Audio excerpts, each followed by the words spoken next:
Welcome to Generational Turnaround Podcast, where we seek the truth and then we bring you the proof.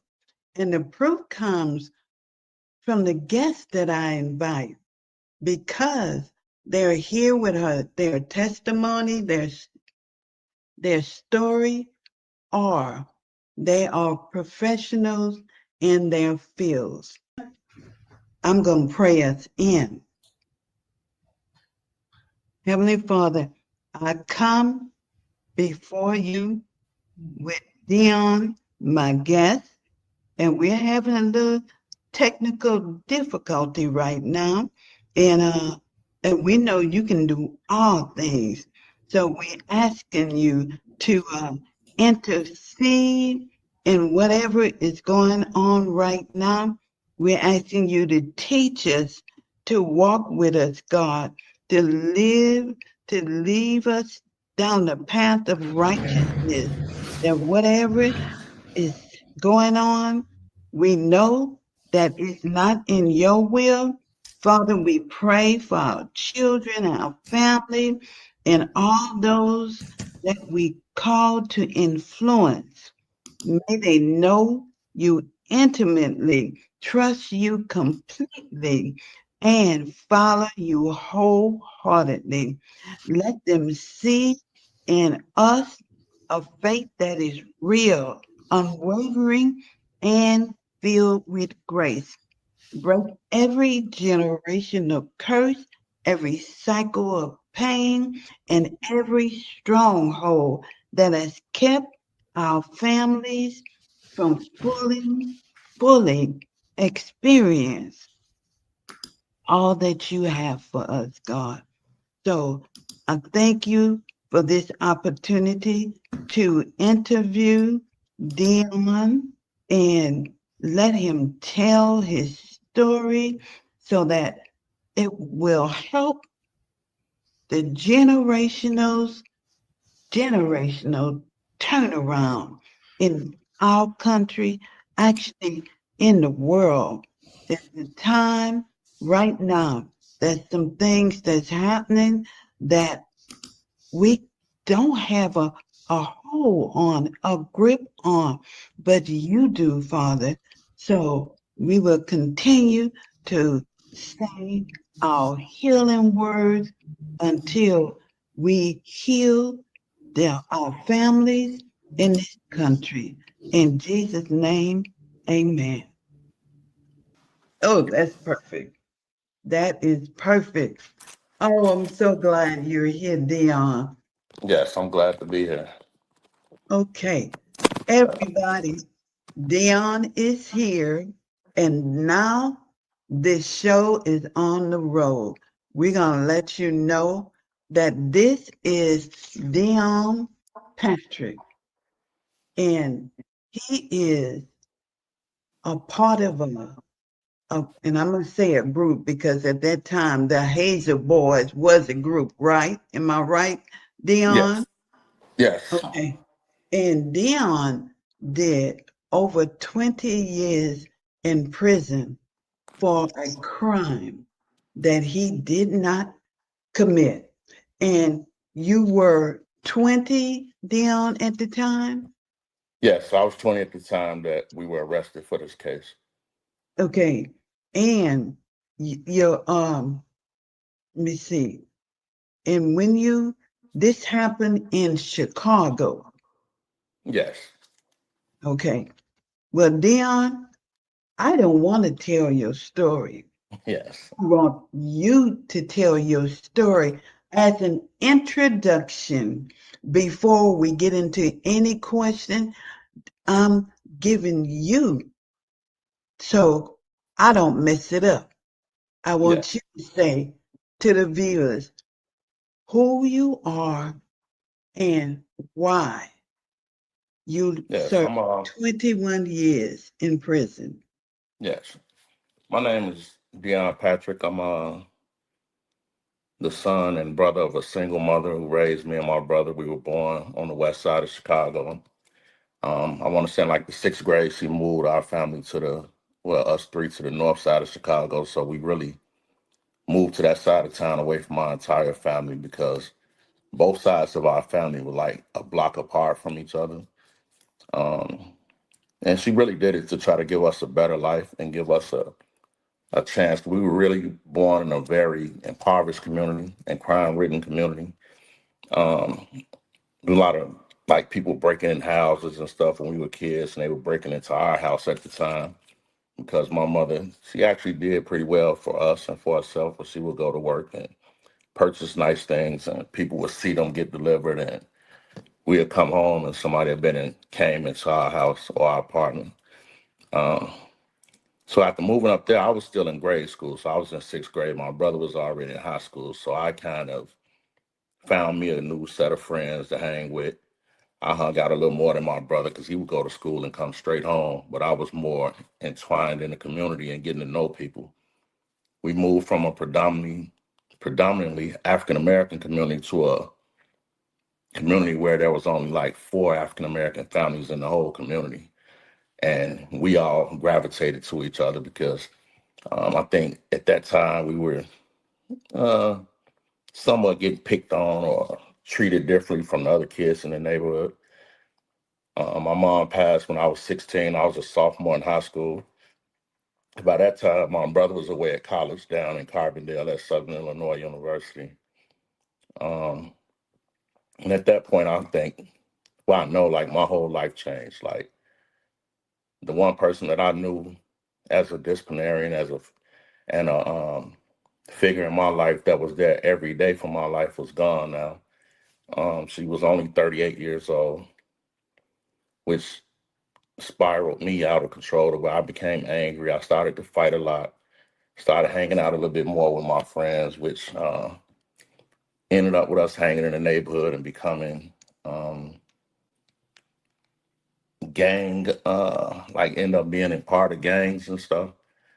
So we did a lot of fighting in the neighborhood, hung out around 1991, 90, early 90. I started to catch like weird cases where we have fights and they turn into like somebody may lose a hat, a baseball hat or something, and they'll turn it into a robbery. And I ended up going to boot camp for 4 months.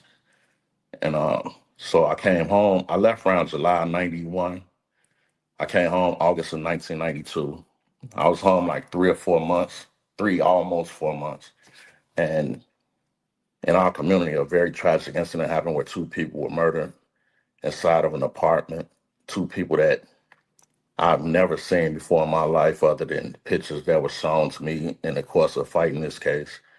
Um, Over the next 2 weeks of that, after that happened, the lives of seven young men changed drastically from they starting at the age of 15 to 22.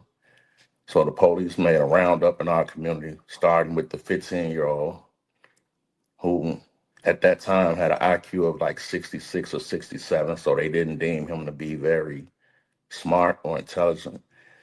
And from there, they ended up with six other people.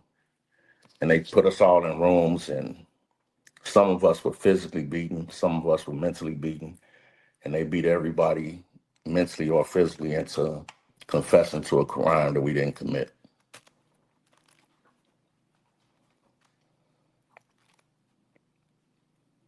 My God. And so they coerced you into admitting that you were there, not that you actually did it, but they wanted to put you in their place.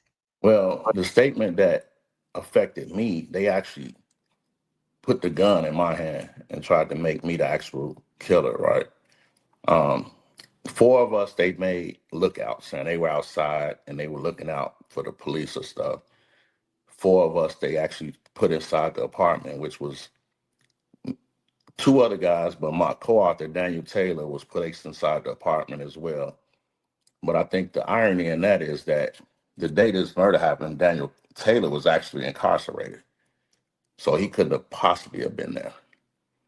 And So what they did with Daniel, at that time, Daniel was also a ward of the state. So he was living in state custody. So they went and got him from a group home late at night, took him to the police station, beat on him for a few hours, and made him say that he was actually holding someone while I killed him.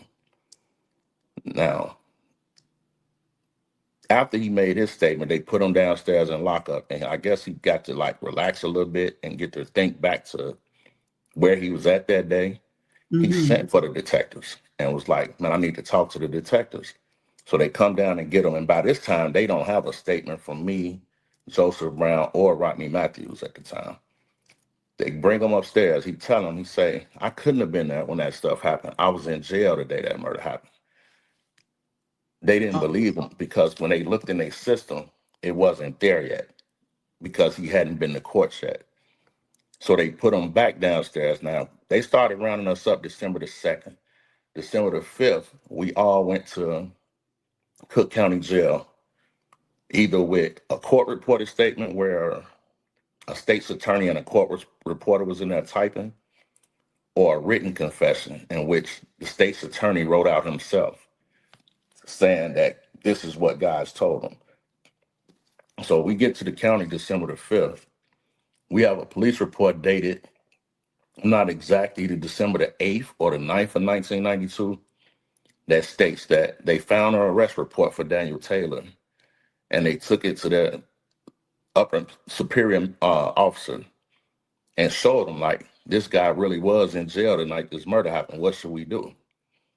And he told them that there's nothing they can do because they had 6 other statements at the time that were all intertwined saying that Daniel was there, even though they now know that Daniel couldn't have been there. So he told them to let the state's attorney's office deal with that.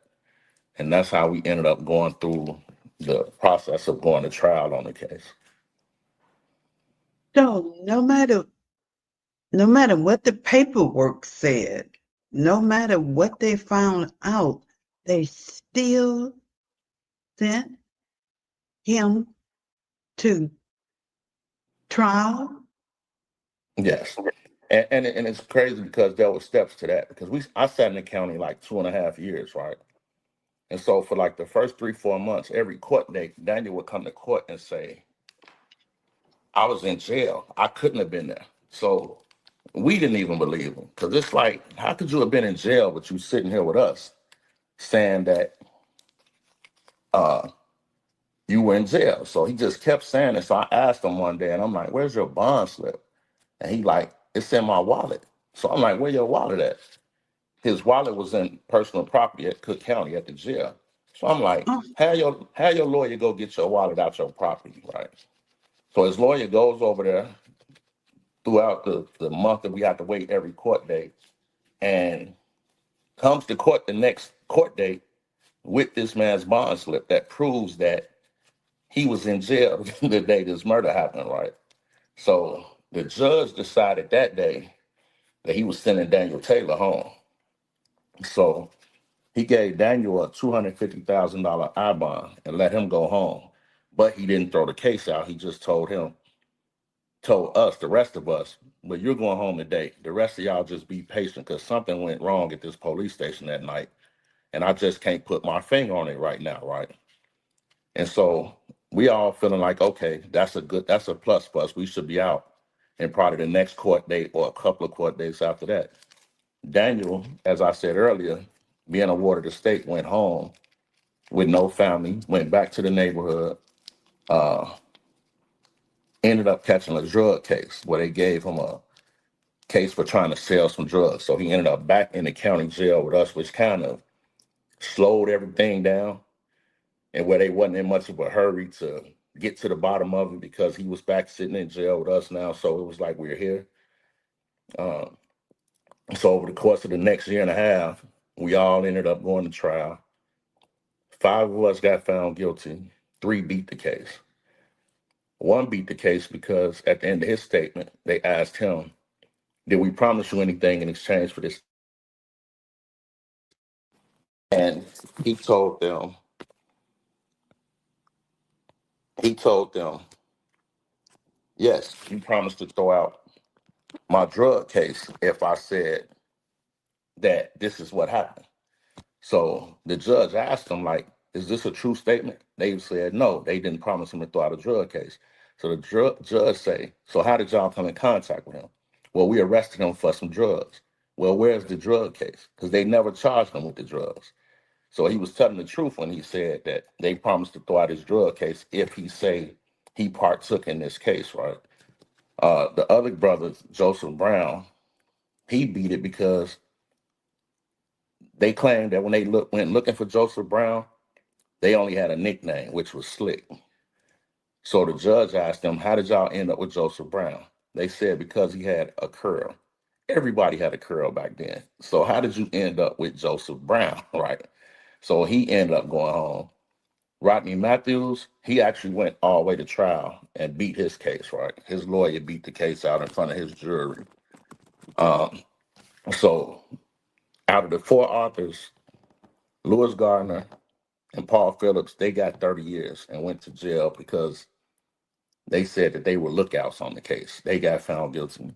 Me, Daniel Taylor, and another guy named Dennis Mixon got natural life and was sent to the Department of Corrections with a natural life sentence. But it was actually a death penalty case, and they were seeking a death penalty on this case. But the judge in my sentencing said that the only reason he didn't give me the death penalty is because they didn't cross every T and dot every I, and he didn't want these death penalty advocates and extremists coming and put their money behind trying to get me back because I would get back to court too fast.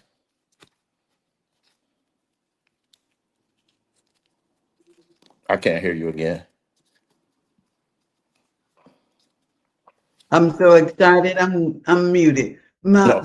So this just shows what extent they will go to make this case or make somebody pay for this case. What was this, a young couple, an older couple? What? Mm, I think they were a middle-aged couple, and I hate to really describe them like this, but if I'm really being honest, like they were drug addicted, or they were addicts, and they were saying that they were trying to say that this was a drug-related murder, which is what made them focus on us.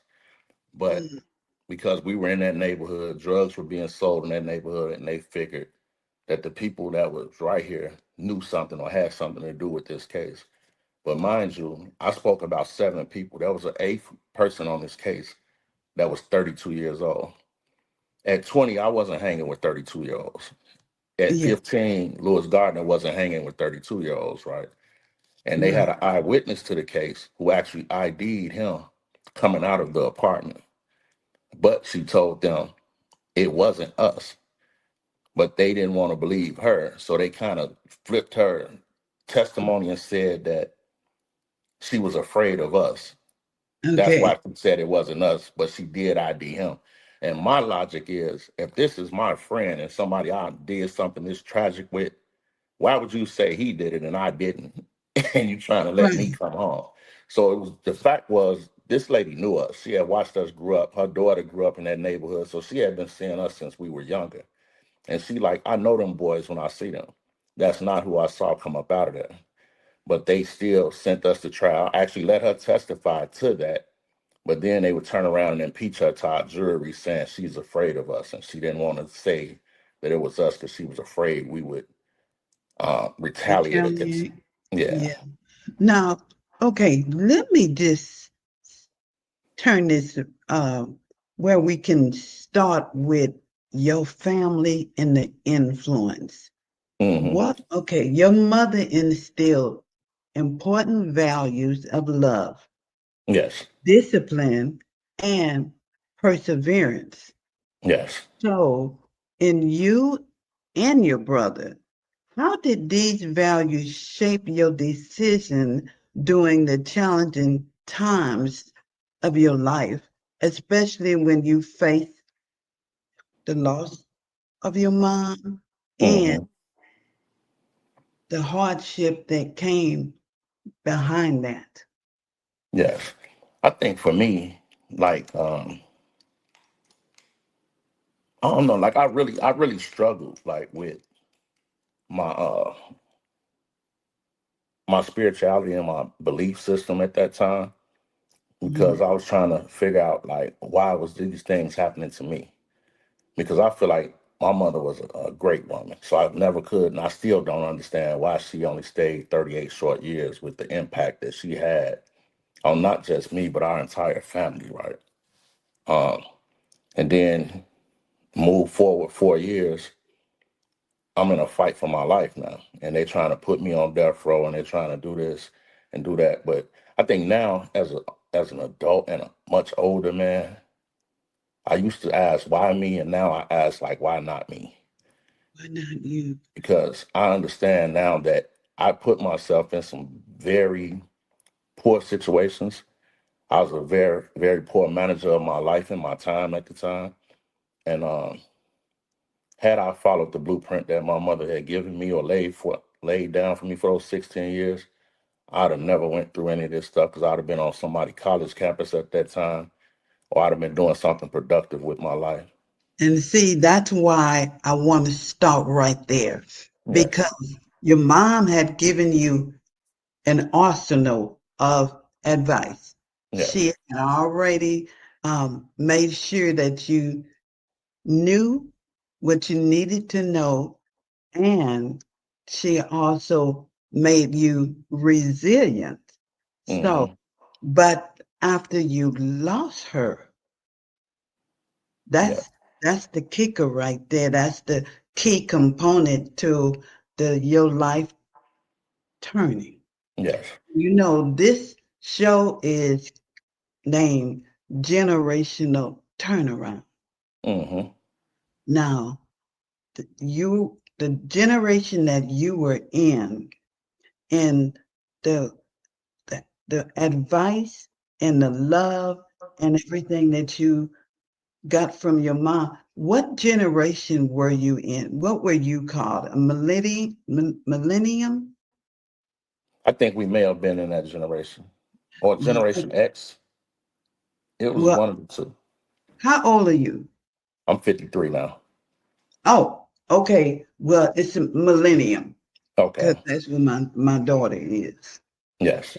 So, and millenniums are responsible because they came right under the baby boomers and they were the children of the baby boomers, which Yes. I am and my daughter is.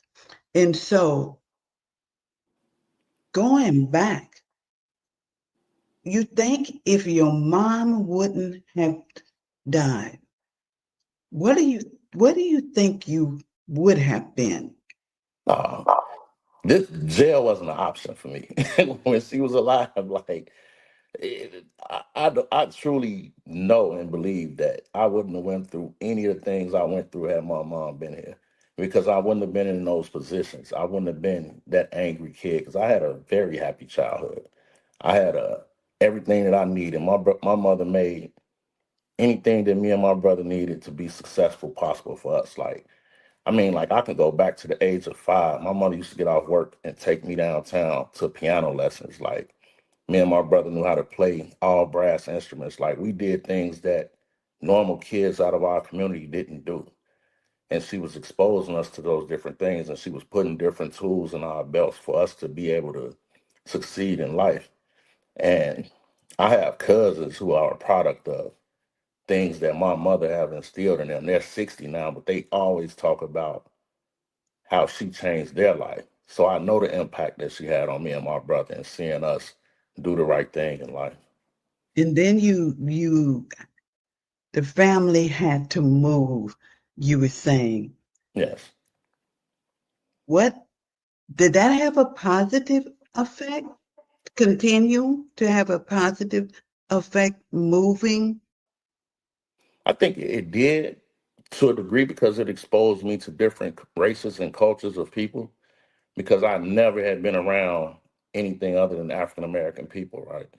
So like I was exposed to I can name two instances where One day, a young lady from Yugoslavia walked into our classroom that had never been in America, and her family moved over. Then we had a kid named Yasin that came from India right into our classroom. So it was exposing me to different people and different races, and uh, just learning how to navigate and communicate with people outside of my own community. And so, okay, we're going to keep on going. So, mom then move you to another neighborhood. You exposed to many cultures that you had never been exposed to. So, you are still growing right now. Now, Yes. then the impact of music. How did you get started with music? I think like my family was very into music. So like on weekends as a kid when we cleaned up, the music was always playing. Um, and my family just really every weekend, my family hung out every weekend with each other. And there'd be music playing, somebody's barbecuing, we hanging out. And I think for me and my brother, she just wanted to get us more into the instrument side of it and showing us that we can do something different that people in our community looked at and probably frowned upon. But she like that piano taught me a lot because it taught me how to focus as a 5 year old and to channel some of my energy to focus on those keys and be able to read music and stuff like that. So I think that's what, Was it your outlet when um your mom passed and you were deciding which way to go? Did that music still represent something positive in your life at that time? um, I probably would have to say no, because I think as a kid, like I wanted to go with my mother. Like I don't think I really wanted to be here anymore without her, right?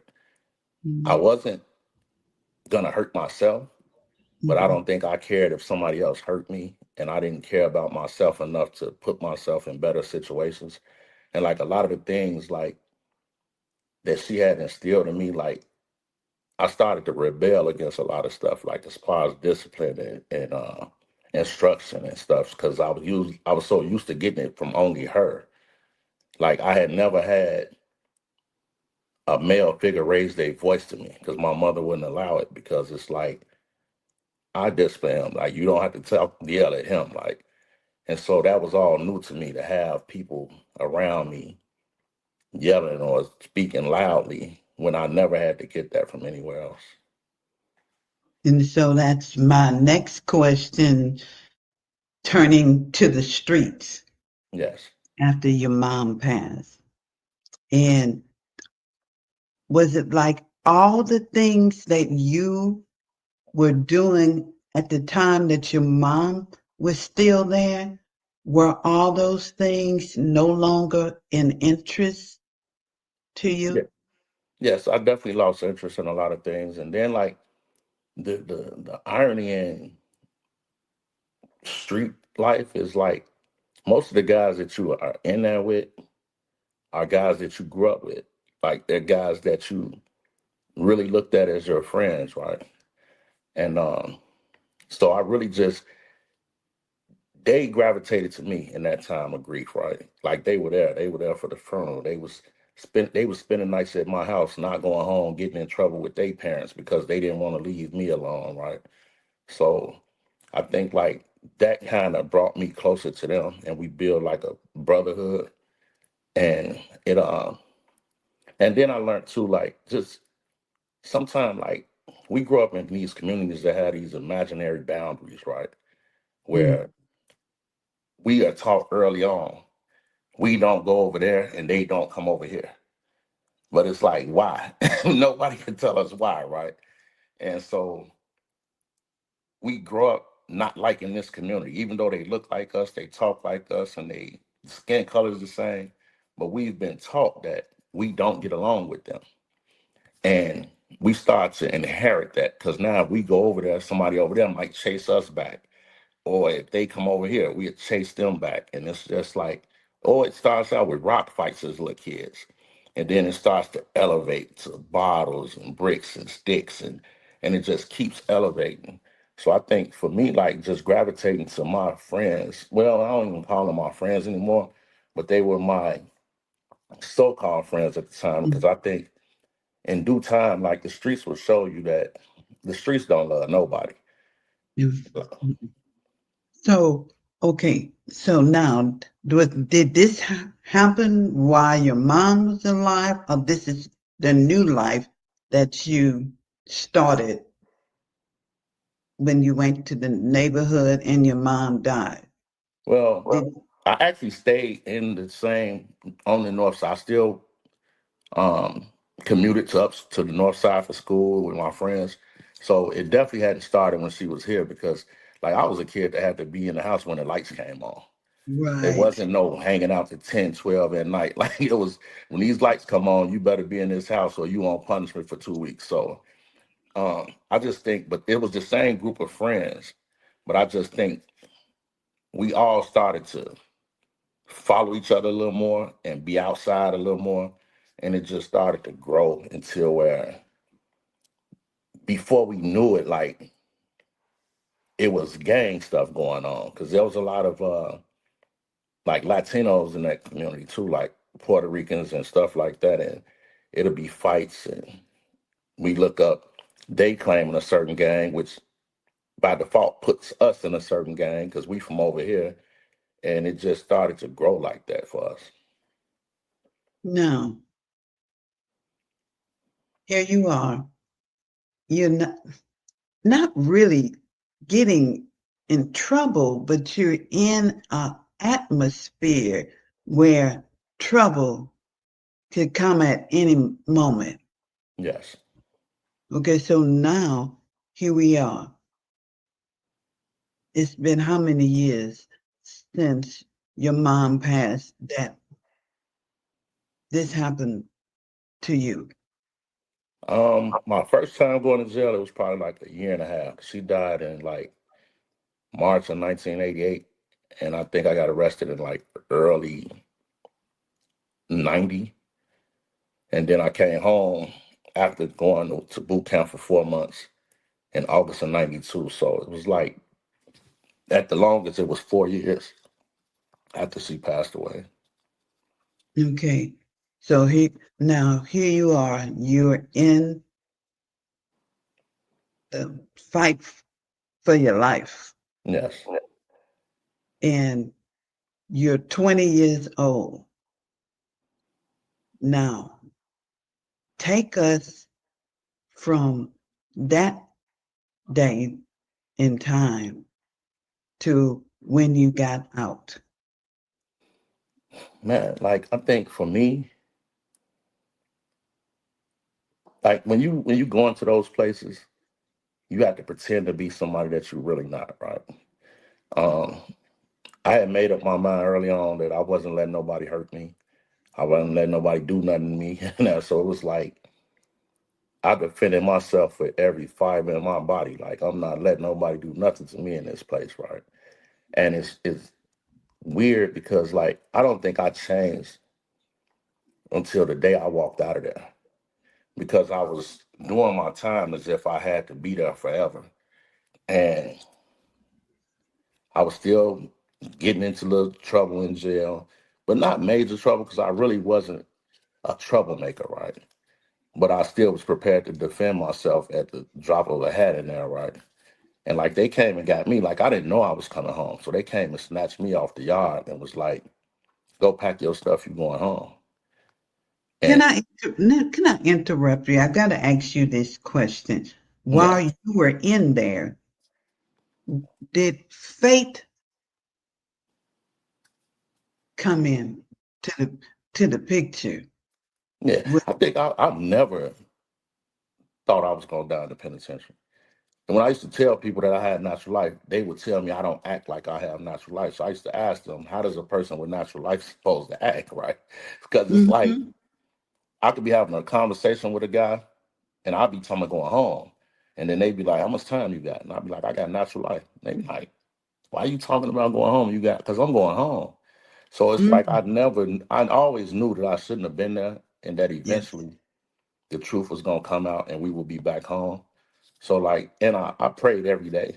You know, when I got in that Okay. cell away from the wolves, like I Yes. would lay down and be able to be myself and pray. And then we were also exposed to we had some people in there who genuinely cared about their communities that worked there. So we had a couple of sisters and brothers that brought in these lifestyle redirection courses and stuff like that, right? We started to learn about trauma informed care. We started to learn about cognitive behavioral therapy and things of that sort, right? And like it was just me truly understanding what my role was in life and in my family's life and my community's life and who I was set on this earth to be.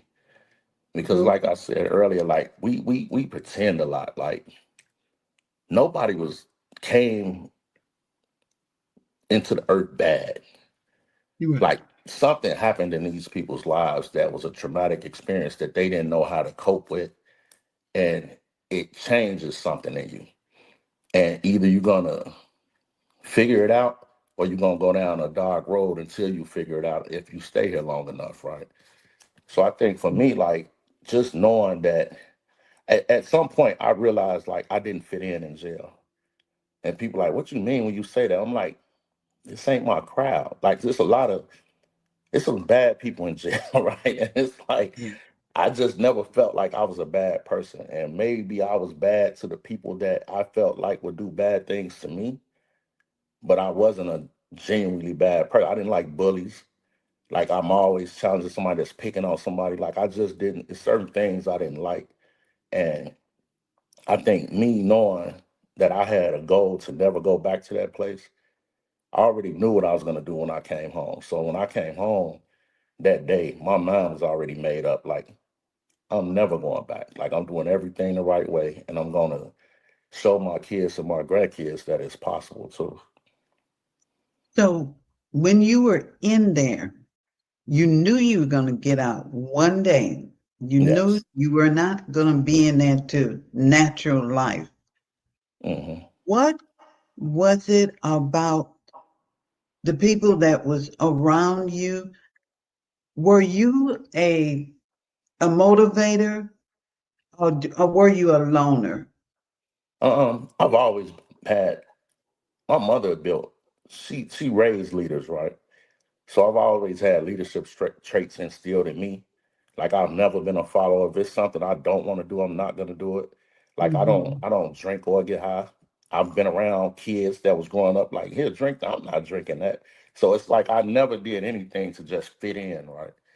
So I Right. think like I surrounded myself with a lot of like-minded individuals in there, right? And we Okay. all, majority of us are home. We still in touch with a few of us that we're waiting to try to get some help. Like, and a lot of those guys, I went in there at 20, but some of my friends went in there at 16 and did 26 years, 30 years. I had a friend that came home that caught his case when he was 16. He did 26 years. He's now the executive director of Illinois Restore Justice. Like, so we knew what we wanted to do when we come home. It was just about getting here and being able to do it. Okay. Okay. So now you're where? At what point did you sort of feel like get information from someone that let you know that, hey, I might get out.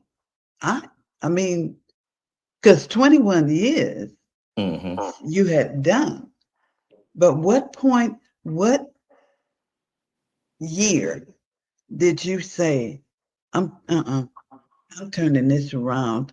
I'm starting today that whatever you needed to do, what did you do? Um, I said that the whole 21 years, right? Yeah, yeah. It's just like But you have these, there gotta be a period when it was really real. Okay, this. yeah. And I think to your question, like in that situation, you had these very high highs and you had these very low lows. Like we may have something good happen in court, and we'll start being like, oh yeah, it's about to be over with, and then they deny it. So now you having this low low. So I think at some point. Probably like 10 years into it, I got off of that roller coaster. I said, I'm not getting on that no more. I'm gonna just stay balanced and keep doing what I'm doing. All right, and Yes. to answer that question, in 2013, I'm in Marcel Daniels. He comes into the cell house that I'm in, and I can hear him calling my name coming up the stairs.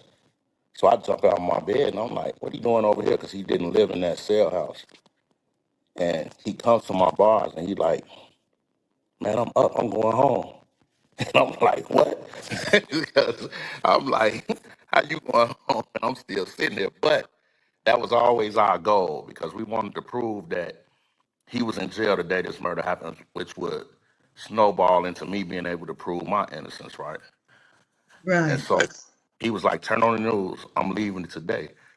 So when he said that, I he walked away from my bars. I pulled out all my legal stuff and spread it all over my bed. And I told my celly that day, I said, 6 months to a year, I'm gonna be at home. And he was like, why you say that? Now Daniel left June or July 2013.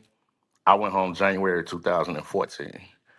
But I Oh, knew once he walked up out of that place, how can y'all hold me now? When you saying that this man's supposed to hell somebody while I murdered him, when we've now proven that he was in jail the day this stuff happened, right? And so I think that was the one point for me that got me to knowing that it was almost over. But they still didn't stop fighting though. And the thing that got Daniel home was we had been filing petitions for that whole 19, 20 years, right? And so his lawyer had filed a Illinois writ of habeas corpus, which goes to the Attorney General's office. So the Attorney General asked for every piece of paper that had anything to do with this case before they respond to the petition. In Chicago, they had this thing called a street file and an official file.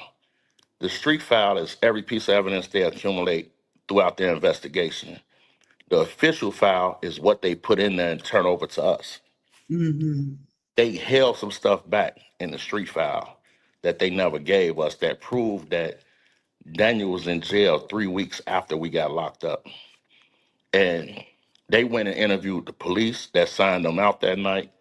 They found all of his cellmates from that night. They had some civilians that was helping in the lockup. Everybody ID'd this man and said, yeah, this the guy that was here that night. This the guy who got out. We didn't see that evidence for 19 years. Oh, And my you God. can't, with the legal system, if they find something that helps you or hurts you, they still have to turn it over to you.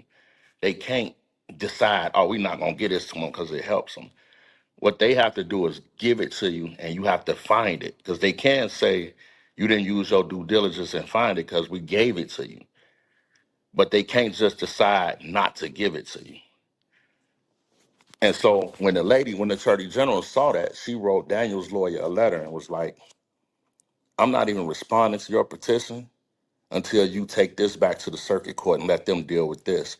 Because no attorney in their right mind had this evidence and didn't use it, showing that all of these people, including their own police, were saying this boy was in jail. So they tried to say that the police who signed him out did some shoddy paperwork.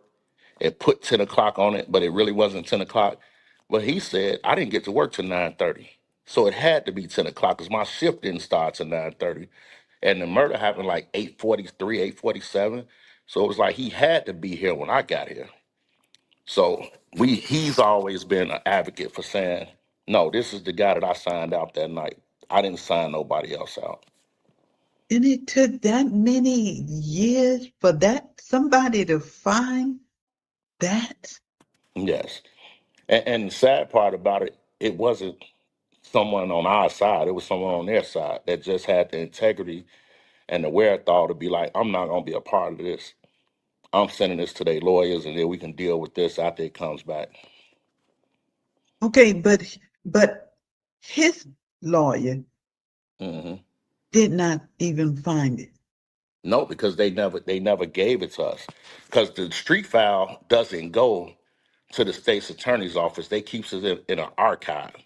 So nobody gets that unless you subpoena for that and ask for it.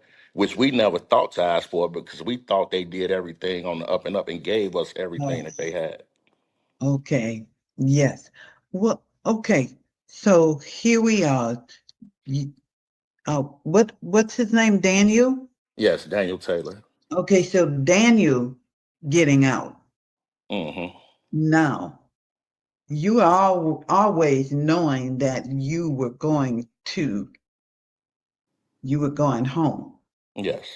And here you are now, less than a year later. Hmm. Okay,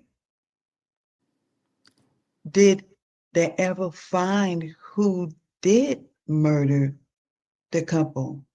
No, they. I don't think they be wanting to because Okay. they never firmly admitted that we didn't.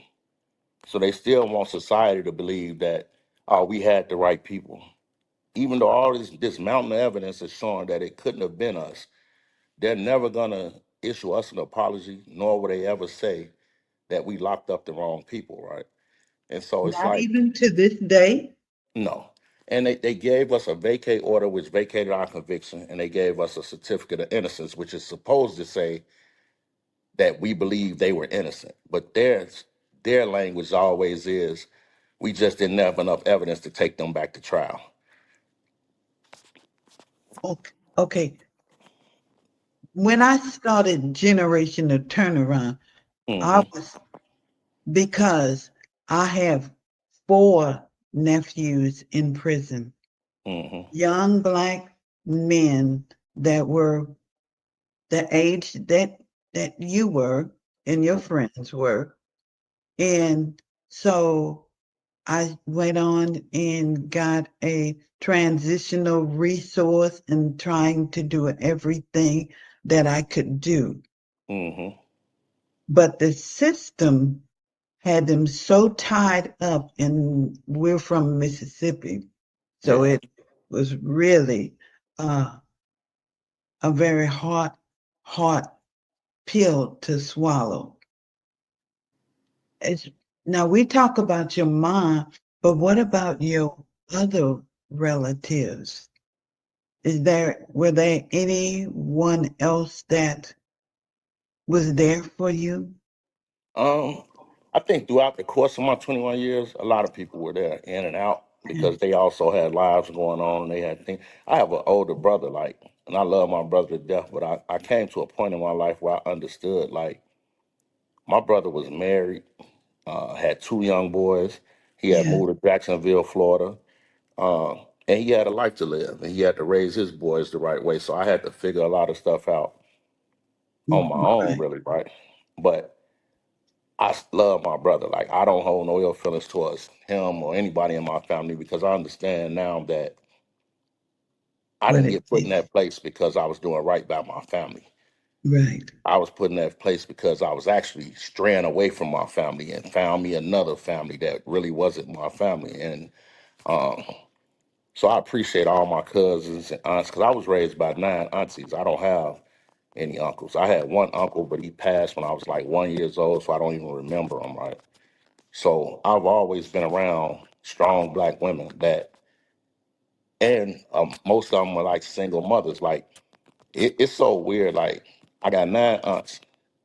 I don't know any of my cousins' dads. I knew my dad because my grandmother, his mother stayed on the next block, but he wasn't a dad. He was someone who was there, and my mother raised me and my brother, right?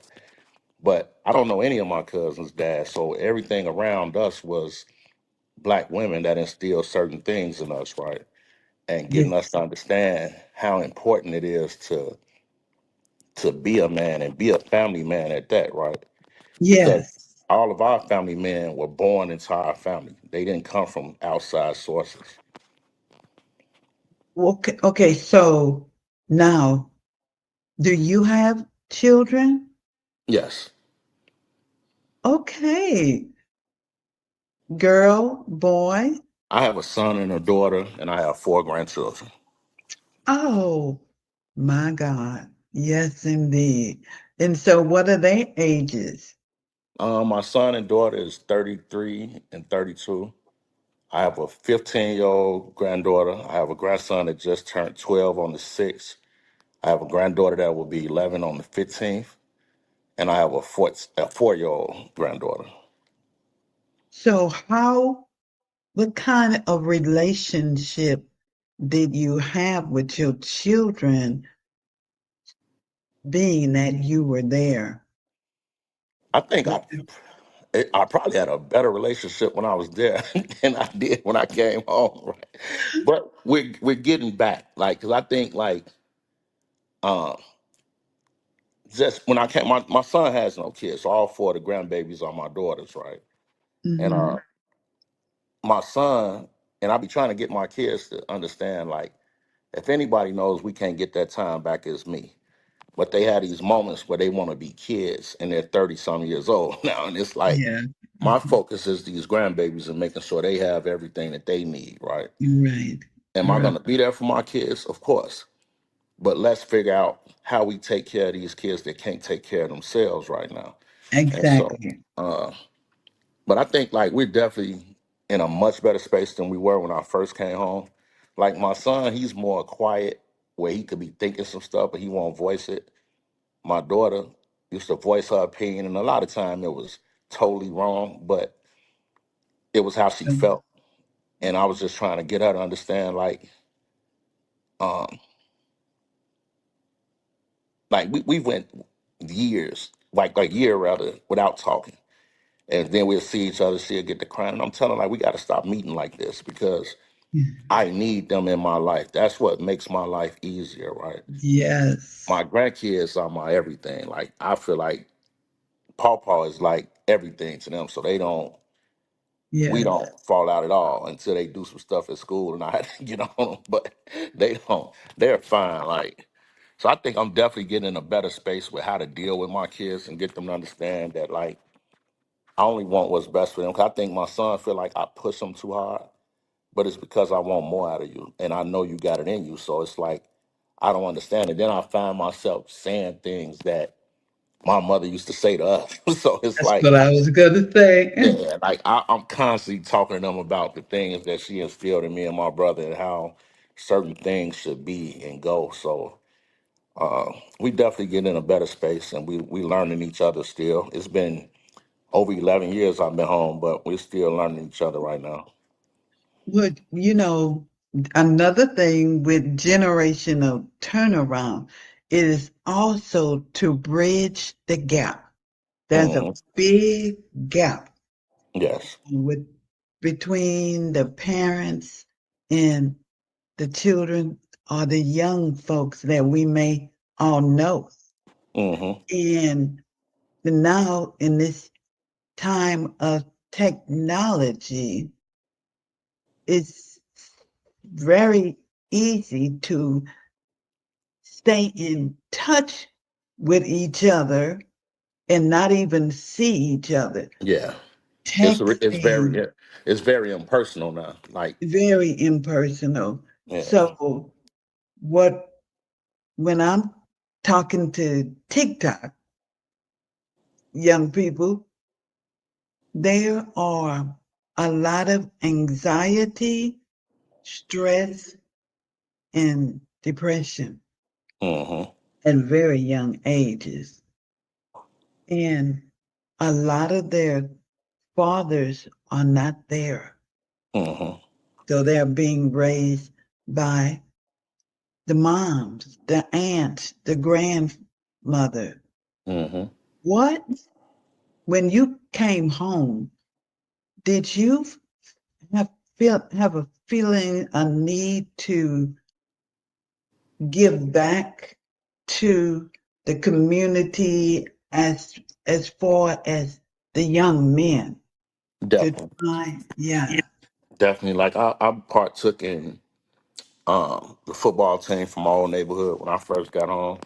I did a book bag and school supply giveaway, like, and I just felt like I also got into the work of violence for prevention in the city of Chicago, right, where I elevated to a supervisor over there. Where I used to go inside the Cook County Jail and talk to the little guys about the the road they were on, and the irony Yeah. in that was I was sitting in classrooms talking to them that I had sat in at their age, Mm.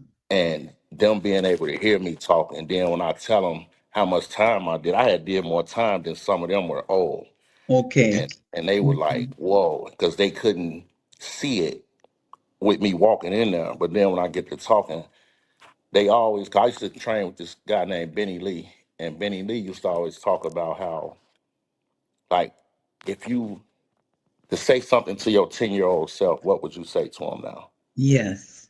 And I think like my thing would be I would apologize to him for everything that I took him through, right? Because I've been through a lot since that age, right? And understanding that a lot of that was poor management of my life. Like I really mismanaged certain years of my life and put me in bad situations. And so I think like I'm definitely into that even now. Like I still be looking forward to talking to the little guys and getting them to understand that it's more to life than those little four square blocks that they claim they hood. And we also have, I've come to the realization like we're the only race of people that have a hood. Like Yeah. we done took the neighbor out of it because we not that Yes. neighborly no more, No. right? So now Mm-mm. we from this our hood. Like what happened to the neighborhood? Because when I was Mm-mm. little, the parents on my block could have whooped my little butt and took me home, and I That's right. might have got another whooping. Like, oh, he did what? Don't even worry The about it. I got him. the village elders, yes, Definitely, they would definitely. have. But as what would you say to these? Because there's a lot of young people who watch my show, and a lot of foreign, different from a different country. Hmm. So, and they are having the same, especially if they're Americanized. Yes. They have hoods, uh, Hmm. but they may not call it that. Right. What would you say to them that would help in this generational turnaround that we are trying to, and we are trying to have a generational around back to God. Yes. That's what God gave me, generational turnaround back to God. Hmm. And at first I had to God, and a friend of mine gave me back to God. And I said, yes, yes. So, what would you tell almost your younger self, but your younger self in these young people that are um, going in the wrong direction? And I don't. I'm like for me, like I understand the roles in life. Like people have to start putting God first and their spirituality first. Whether and whatever you may call God, God is God, right? Hmm. And then family has to come second. And I Yes. think sometimes, like as young men, we stray away from our family and we end up in the hands of some people that say they care about us and really don't. They're really Hmm. using us like, and I think like one thing I'm known for and not doing is I don't denounce the culture because it taught Hmm. me a lot as well, right? And it taught me a lot Right. about being who you are. It taught a lot of those leadership traits came from that culture because it taught me to stand for something or you'll fall for anything, right? So it's like, but as young men, we have to start valuing our lives. And then you have us like we get to the point where we be like, I die for my homie. Like, why won't you live for him? Hmm. Because that friend that's already died, he left kids here, he left a mother here, he left a grandmother. Go check on them. Make sure they okay. Make sure his kids get taught what he would have taught them or wanted them to learn if he stuck around long enough to figure it out. Because I think the thing with us is like Uh, we're yeah. not staying here long enough to actually grasp what life is about. And because if I don't look at my situation as a blessing, but I know it saved my life though. Yes. I know if I didn't go away and do those 21 years, I'd either been dead or I'd have been in there for something I did do, right? So I Mm. understand now that God set me down. And if he'd let me go 5 years later, I'd have went home and got in some trouble. If he'd let me go 10 years later, I might have went home and got in some trouble, right? So it's like it was perfect timing. Like he sat me down until he knew I was ready to be reacclimated back into society. And then I went back to school a little bit since I've been home. I wanted to take some early childhood development classes, right? Oh, all right. What Uh, made you want to do that? I wanted to learn how to teach my grandkids and be able to Okay. get my point across to them, right? Yeah. And in that class, for the first time at like 45, 46, I heard the term emotional intelligence. Oh, yeah. And I had never heard it before. And the teacher was like, well, y'all should have learned that in kindergarten. And I'm like, well, they don't teach that in our neighborhood. They teach Uh-huh. if they hit you, hit them back. You better not come Yes. home crying. Boys don't cry. Like we were taught Mhm. differently, right? And I think once you get in touch with your emotions and Yeah. understanding, because like a lot of guys don't probably, if they realists, they're gonna understand what I'm about to say right now. But like a lot of us were raised by women, so we have a lot of that in us. Like, Yeah. and not far as being feminine, but the Hmm. emotional aspect of it and Emotion. how we deal with things, right? And we have to get back to understanding our emotions and how to deal with them, because if not, we will continue to be lashing out. And then we also got to learn how to mourn. We have to stop feeling Mhm. like, because hurt people hurt people. And Yes. we got to stop thinking like, okay, they hurt my friends, so I'm finna go hurt them, and that's gonna make me feel better. It's not Right. gonna make you feel better. No. No. And I think we have to get back to loving ourselves, because when you love yourself, like it's easy for you not to want to hurt other people. Hmm. And we have to get to taking a minute to reflect. Hmm. We got to be able to reflect on when we were in that situation and we didn't know what to do. And instead of expecting these young people to do better when they've never been in that situation, and the judgment, that's all my granddaughters talks about. People need to stop judging Hmm. one another, and that's really bad in the Black race. Definitely. So now I want to leave you leaving because I know my viewers want to know what happened at the end of your time and you got out. Did the uh, did they owe you? Did they what do you call it? Did Retribution? they on compensation? Yes. Did Yes. were they made to give you compensation? Yeah, they took me all the way back through through the trial process. I wasn't on trial. The police were on trial, and the state's attorney's office was on trial, right? But Mhm. they made me go. I felt like I was back in that interrogation room back in 1992, and they took me back through that traumatic experience all over again, right? They did a lot of lying. Again? Yes, like they stuck to their guns. They was like, "This is a murderer that's trying to trick y'all out of something now.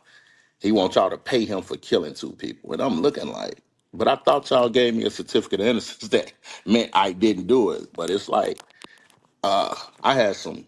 My lawyers became my family over the years because I stuck with the same lawyers that helped me get my freedom, right? Right. And we fought a great fight in there. So I definitely was compensated. My life is well right now. Um, and it's How many years did it take? I came home in 14. I want to say I went to trial in 16. I didn't get my money until 21. Because as I was reading, because that so many people who are exonerated and are owed certain amount, Hmm. they still waiting Yeah, for that. because they just it's a lot of I don't know, because like Chicago is getting to the point where the legislators and the politicians are trying to figure out what's the problem, right? And hopefully we're going to get a platform one day where we could better explain it, because they trying to fit. Because really, this is the sad part about it. Like with that compensation, there's still no accountability for the police who did intentionally Right, wrongdoings, right? So the taxpayers really pay that. right. And the reason why the city and the state drag it out, because they lawyers get paid millions of dollars to defend those corrupt cops, right? That comes out of the taxpayers' money as well, right? So it's like it's really like a dog and pony show, and they treat it like um they make these brothers wait because they be hoping that they revert back to what they know and end up back in jail somewhere, right? Right. And then they just say this is why he don't deserve anything, because this is what he still does. But you putting this man out here when jail hasn't become about rehabilitation. Jail is about punishment now. So they're Yes. not really rehabilitating guys because they're not worried about the fact that these men have to go back to somebody's community. Because we're not going back to their community, we're going back to our own communities, right? And so they're not rehabilitating these brothers, and they hoping that some of them slip up and make that mistake where they end up back in there, and they can use that as leverage To not to not give compensate. them anything, or for a guy to need it so bad that he takes the bare minimum and be like, come on, just give me anything and I'm gonna go and get out y'all way. So mm, I am so thankful to have this interview with you. It also helps me because believe I have a nephew on death row, Hmm. and I still believe I never stop believing that he is going to come off of death row and come home. I believe Hmm. all of them will, because there it was situations and that did should not have happened. Right. And they got a Mississippi court Hmm. system. And so, but I pray that today has been better than yesterday, but not as good as tomorrow. Tomorrow, yes. I pray that tomorrow will bring forth a double portion of blessings in the form of opportunity that we never saw coming. Hmm. Thank you so much, Deon. I, I, I thank you, and I see that you're going to take your grandchildren to new heights that they don't even know, because not with the wisdom and the knowledge that you gained, not in prison. I'm talking about from your mother. Yes.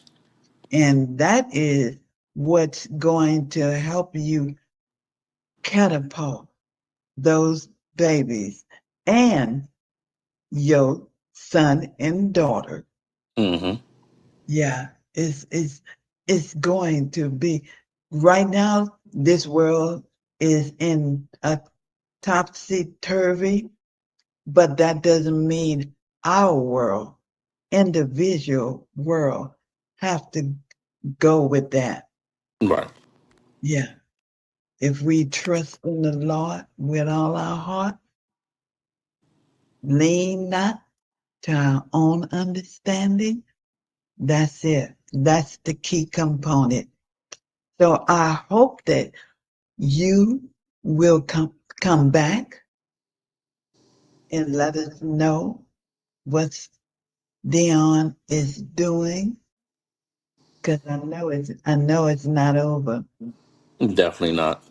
Yeah, yeah. You gonna take some more courses, or you gonna mentor, or what? What's next for Deon? I think I'm getting into that because I'm really starting to hunker down on the trauma informed care and trying to get that message out and just to teach our people how to deal with trauma and understand that there's other ways other than wanting people to feel the same way you feel, right? And I also want to say this to you, for you and your nephew, like, just tell him to keep fighting. Like, don't give up. Because it's like if we give up, it makes it easier for everybody else to give up, right? Yeah, So if he know he doesn't belong there, yeah. which I don't think anybody has the right to say that someone deserves to die, and it's like, just keep fighting, and the outcome that he's looking for is gonna happen for him. Oh yeah, he's doing so much great things up there, and so many people have been affected by his just his heart and his personality, and he sings, so he entertains a lot. And Hmm. so I know when God, like you said, if God would have let you go before time, Hmm. it would have probably been bad. Yes, And ma'am. so that's that's what I'm saying. That's what I'm thinking too. Hmm. So let's like I tell you, I have generational turnaround um corporation. I am a transitional resource, and I'm gonna keep working until my nephew is home. Definitely. Yeah. All right. Thank you again. Let's get this. Oh. Thank you again, Deon, Patrick, and let's stay in touch. I want to know what's going on with you. Will do. Okay. Thank you. You're welcome. Yeah. All right, everyone. Thank you, everyone. And I will be back tomorrow with a new guest. All right. All Let right. me hold on. Don't leave, Dion. I'm gonna get this. Hold on. Wait a minute. But okay.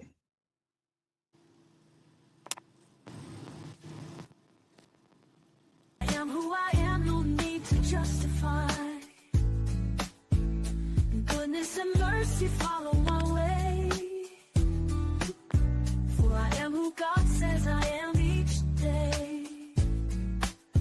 I am because I am says I am. In this house I find my eternal rest. Forever and ever, amen. With him I am truly blessed.